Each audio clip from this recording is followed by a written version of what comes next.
What's up, everybody? I'm Jason, this is the Freeburg Garage, and we are back working on this 1200S Sportster. Last week we did the mirrors, and today we are finishing up on the little bit of the mini series I got going on this bike, which is doing the clutch lever that was snapped off during his unfortunate event of the bike being hit in a parking lot. And then we're going to be moving over to the Arlen Ness peg, and as well as putting in a new horn. Where is it? Right there, the horn cover on this bike, and getting it all buttoned up. So let's get it done. All right, now we're removing the clutch lever. Pretty simple stuff, or for the most part, it should be pretty simple. The only time this could probably be a real major problem is that you got a seized up nut below here, and of course this thing doesn't want to pull out of its. It's got like a socket style once you pull this pin out. So we're gonna pull the pin out, adjust the kind of the tension on the clutch down below, and that should free us up. Put the new one on. Now, since it was dropped, as you can see, it's kind of scuffed up right here, and I don't know for sure if it was, you know, bent down or marked up. I mean, obviously marked up, but at least feels pretty good, feels pretty normal. So luckily, just the front should have been jostled, but the rest of it should be good to go. So let's get this pin out and get it done. All right, first step, we got to remove this little C-clip that will allow us to pop out the pin. We're gonna swivel this mirror because we just installed these, and they're just enough to be in the way for this nut here, or the pin. So we're gonna swivel that out of the way. Don't want to hurt these nice pretty new mirrors.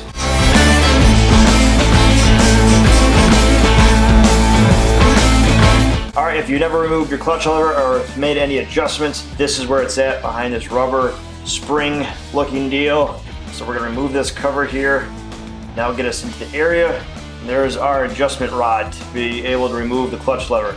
Some of these are really rusty from sitting over time or the year on the Harley itself, so it could be a real pain if it's locked up, obviously, and trying to work its way back and forth to get you to remove that lever. But luckily, I did this one last summer, so we should be good to go. All right, with a 1/2 inch and a 9/16, we're gonna loosen up the nut. That should give us enough free play to get that lever off.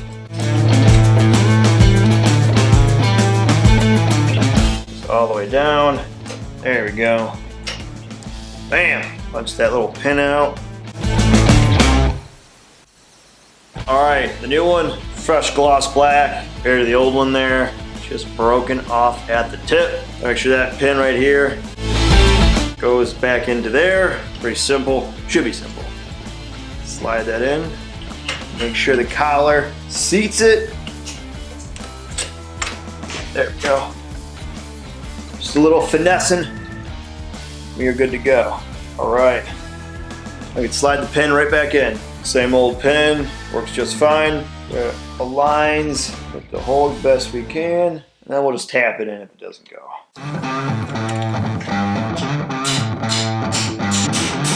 All right, so adjusting the clutch lever again back to its normal position. We want a 1/4 inch to 1/2 inch. Now obviously this is backed all the way in. Now we're gonna start to back it how it was.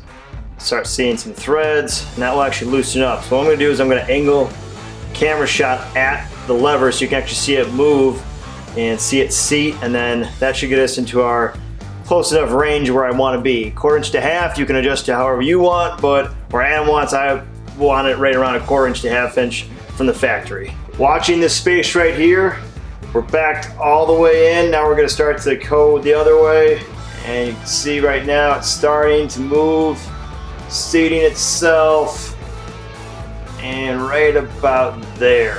Nice, smooth, and tight. I like it.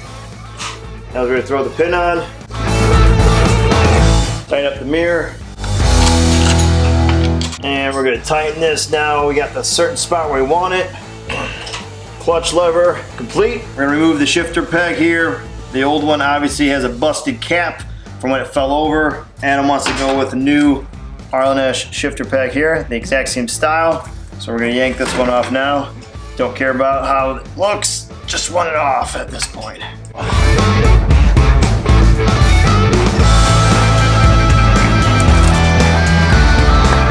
Have a little Loctite on here.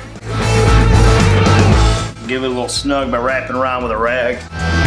Good to go. All right, one of the last pieces Adam wanted to put on his bike before it leaves the garage is a Dark Customs logo horn cover by Harley-Davidson. That's it right there. all nice and blacked out. Gets rid of that chrome cover that he's got going on right now, and then gets that whole blacked out finish on his bike. So let's get it installed. Open this up, see what we got.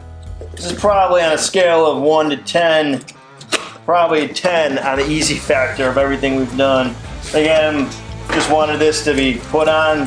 He can do it himself, clearly, because it's only 2 bolts, but why not have it while it's in the garage getting finished? Right there, look at that. Man, that looks good. All right, it says important. See instruction sheet for proper installation to prevent permanent horn damage. Right there, look at that. Didn't know there was such a thing for a horn cover, but I guess the lawyer side of our legal team of Harley-Davidson had to put that on there. So let's pull this one off here, and we gotta figure out what bolts we need for behind here. Looks like just a standard 1/2 inch in the front and a 1/2 inch in the rear. Take off the bracket.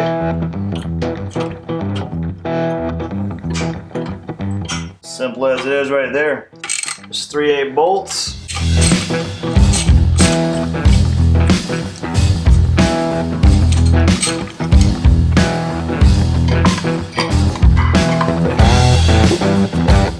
Transfer our screw clips here, just like that. Our other one here. There we go. And then we're gonna get our wires back together. Black by the B wire, other side there. And then we are good to get the bracket back on.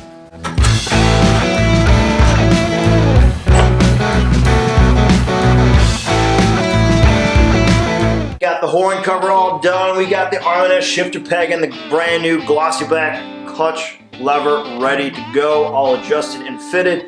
Looks great. It's ready to rip for Adam to go on the road this spring, and as well as this horn cover. I thought this is going to be a less changing of the bike, and I think it actually makes the bike pop even more on this side here. On the B side, of course, it makes it look just nice and finished with the black glossy look with the rest of the bike. Matches really well, and it fits properly with that nice silver to that nice silver primary cover, as well as matching the heads in the back.